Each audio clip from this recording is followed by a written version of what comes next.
Welcome back to Live at 7. I'm Jodi Brown-Lindo. We turn our focus now to this business of fishing.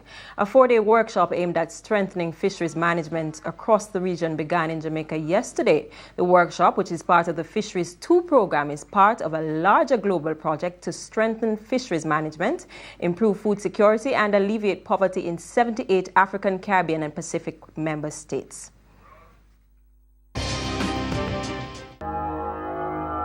Across the ACP, African, Caribbean, and Pacific group of countries, around 3 million people are working as fishers, traders, and processors.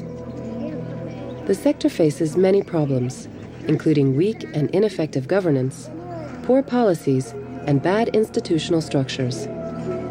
This has led to the widespread degradation and depletion of the natural resource base, and thus to greater poverty among fishing communities, a decline in food security, and in general, a suboptimal use of fisheries resources. To address these problems, the ACP Fish 2 program was set up and became operational in June 2009.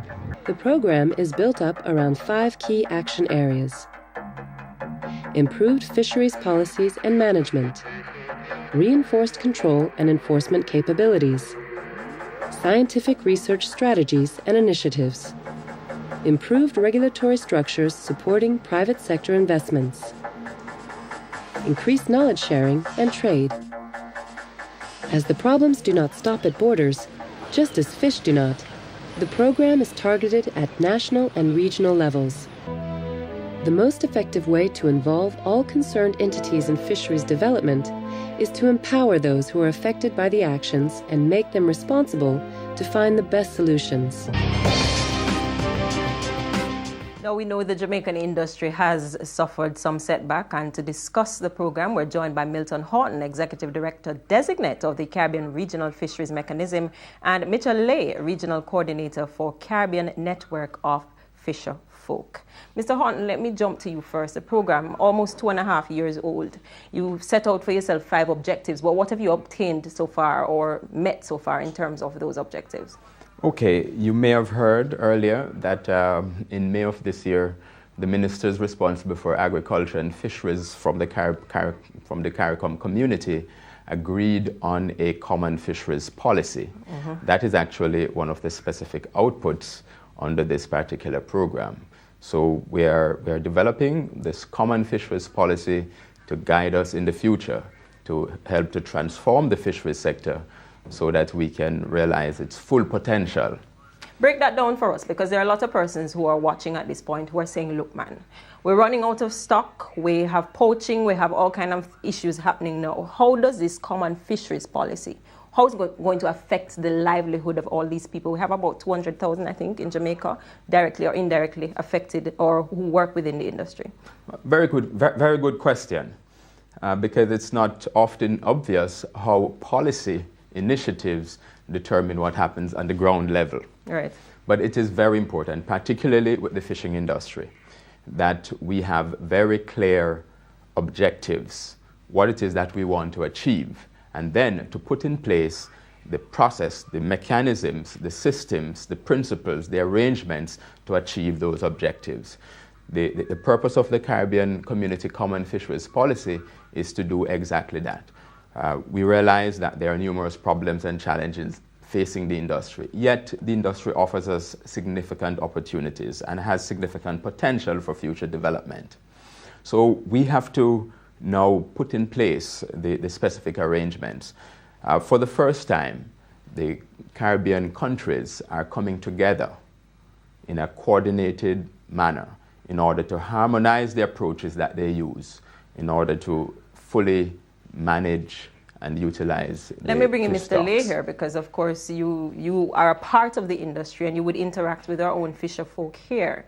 This common policy, you see it as something positive taking place? Oh, certainly. I definitely see it as something positive. It really looks in a holistic way at the industry across the region and seeks to have a concentrated and integrated approach, including all of the stakeholders.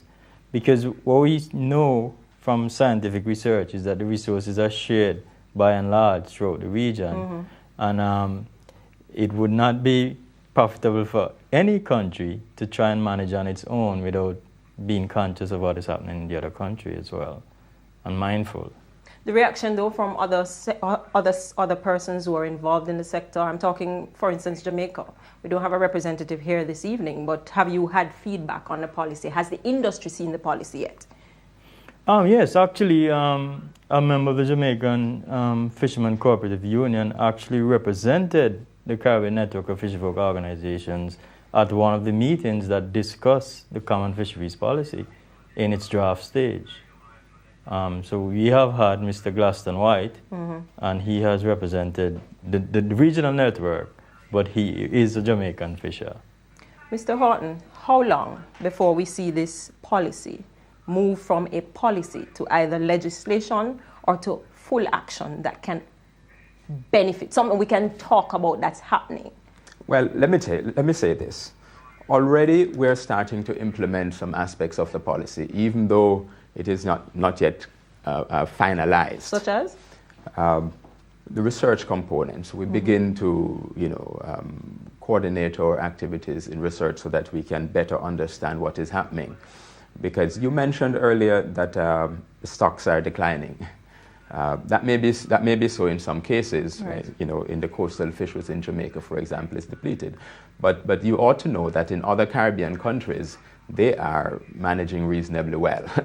In other words, they are putting in place the controls and the regulations that are necessary, and they're achieving fairly high levels of compliance. Then let me ask you then, because if Jamaica is suffering from one problem that the rest of the Caribbean is not, how does a common policy help?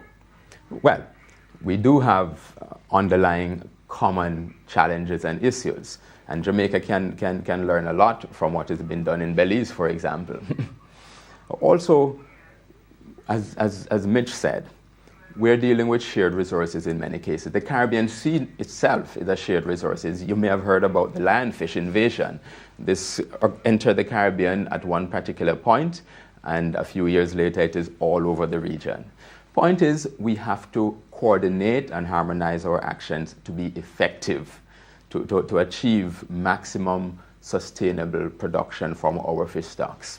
That idea, Mr. Lay, of exchange of ideas, exchange of systems, procedures that are used from country to country. He cited the example of Belize.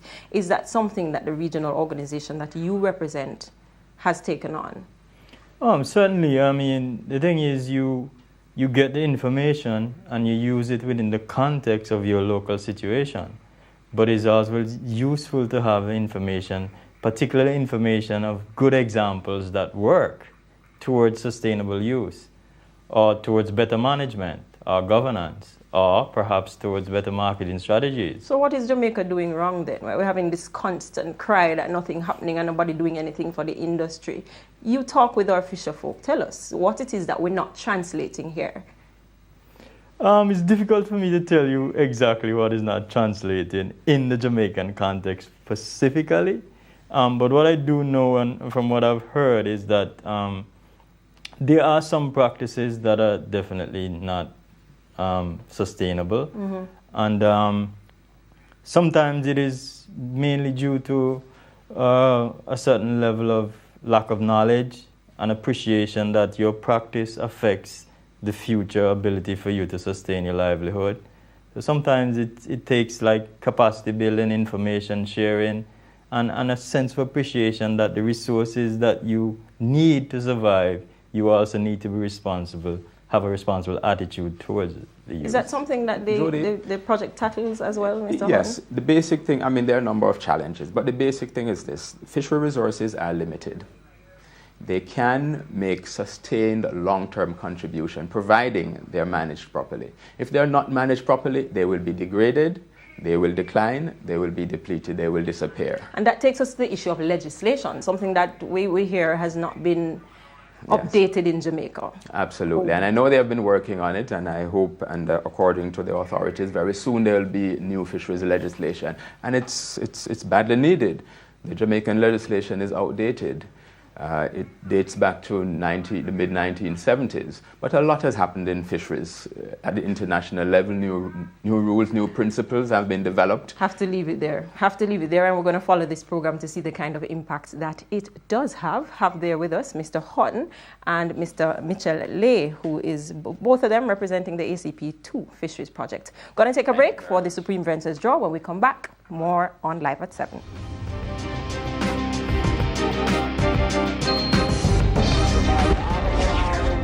Thank you.